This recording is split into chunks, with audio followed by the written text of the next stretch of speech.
Hola, soy Angélica Pérez y el tema del que les estaré hablando son los derechos humanos y la cultura de paz. ¿Qué son los derechos humanos? ¿Quiénes se encargan de defender nuestros derechos? ¿Existen leyes que nos protejan ante la violación de estos? Dudas respecto a los derechos humanos, el papel del Estado y el objetivo de la ONU en una cultura de paz serán aclaradas.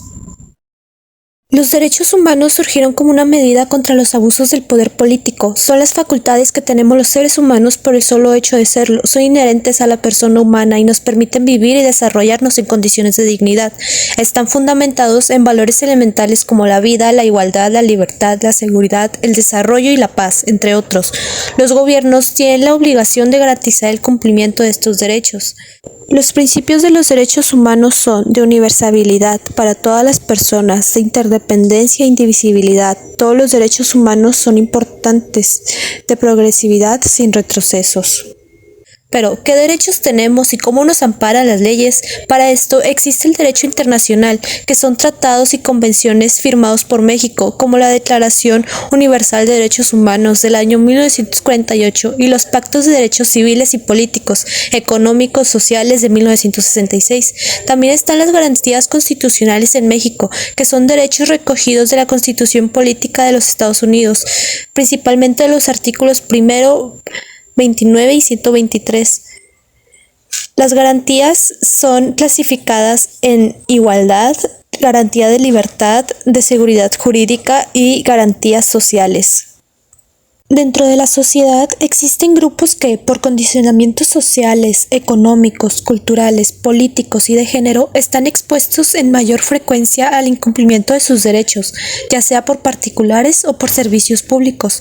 Tienen necesidades específicas y deben atenderse como prioridad por parte del Estado.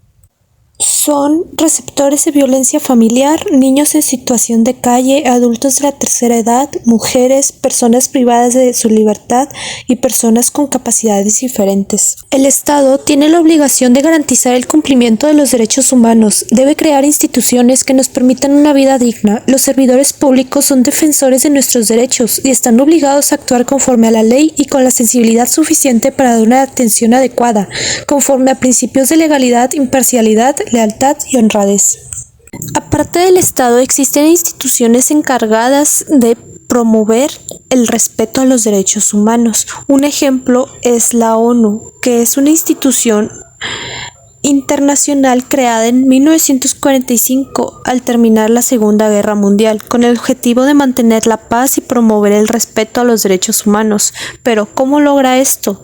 Se rige por la Carta de las Naciones Unidas y sus órganos principales son Consejo Internacional de Justicia, Secretaría de la ONU, Consejo de Seguridad, Consejo Económico y Social, Consejo de Administración Judiciaria.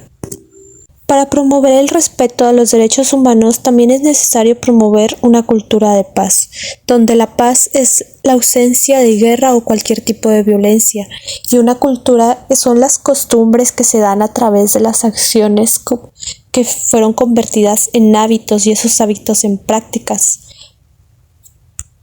Para contribuir a la cultura de paz es necesario conocer los movimientos de paz. Según la RAE, el movimiento pacifista se clasifica como el conjunto de doctrinas encaminadas a mantener la paz entre las naciones y personas.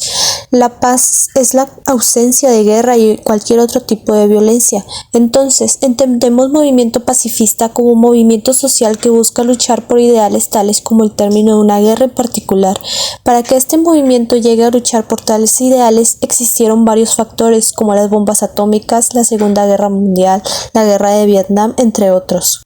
La educación es la mejor estrategia para promover una cultura de paz basada en respeto, tolerancia y armonía, donde los derechos humanos no sean violentados. Con la educación es posible implementar la práctica constante de valores, para así generar hábitos que se convertirán en costumbres, lo que nos llevaría inevitablemente a una cultura de paz. Implementar la enseñanza y la creación de instituciones que promuevan el respeto y la no violencia es otro punto clave.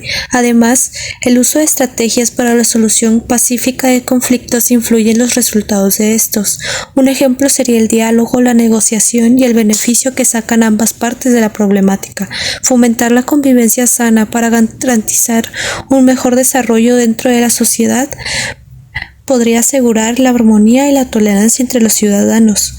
Finalmente, la creación de programas que den prioridad a los grupos vulnerables sería un progreso, aunque actualmente los recursos son limitados a causa de la corrupción política. Debería existir defensores sociales con principios que aseguren la dignidad de todas las personas. El movimiento pacifista tiene como fin eliminar la guerra y para esto se ha recorrido un largo trayecto en la historia, pero sin duda queda más por realizar a favor de la paz.